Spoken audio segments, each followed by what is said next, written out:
ভারতের উগ্রবাদী হিন্দুরা ভালো করে শোনো, যারা ক্ষমতা বড়াই দেখে আজ মুসলমানদেরকে যেভাবে নির্যাতন করতেছেন, আল্লাহর ঘর মসজিদ ভাঙ্গা টুকরা টুকরা করতেছ,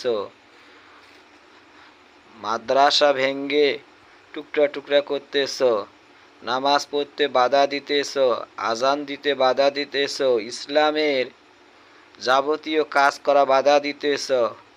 আমাদের কুরবানি বড় একটা মহা আনন্দ, সেটাকে কুরবানি দেওয়াতে বাধা দিতেছ।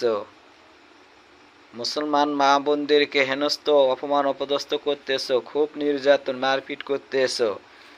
ফেরাউনকে আল্লাহ পানি ডুবিয়ে ডুবিয়ে দুনিয়ার থেকে বিদায় দিয়েছে। ভারতবর্ষের মোদী সরকার আর উগ্রবাদী হিন্দুরা ভালো করে শোন, তোদেরকে আল্লাহ পায়খানা ডুবিয়ে ডুবিয়ে মারবে ইনশাআল্লাহ। আসমানি গজব তোদের প্রতি এমনভাবে আসবে ইনশাআল্লাহ, অতি তাড়াতাড়ি অবিলম্বে তোদের প্রতি ভারতে এমন গজব আল্লাহ দিবে ইনশাআল্লাহ। এই কথাগুলো মনে রাখিও, এখনো সময় আছে মুসলমানদের থেকে নির্যাতন তুলে মহা মিলেমিশে সবাই মিলে থাকো, তা না হলে আল্লাহর গজব এমনভাবে আসবে, পৃথিবীর মানচিত্র থেকে আল্লাহ তোদেরকে অতি তাড়াতাড়ি বিদায় দিয়ে দিবে।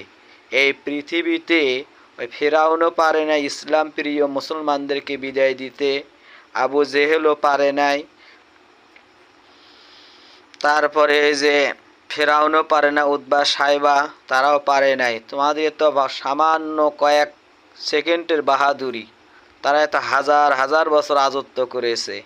তোদের ক্ষমতা অতি তাড়াতাড়ি আল্লাহ তাআলা চিরতরে বন্ধ করে দিবে ইনশাআল্লাহ। ভালো থাকো।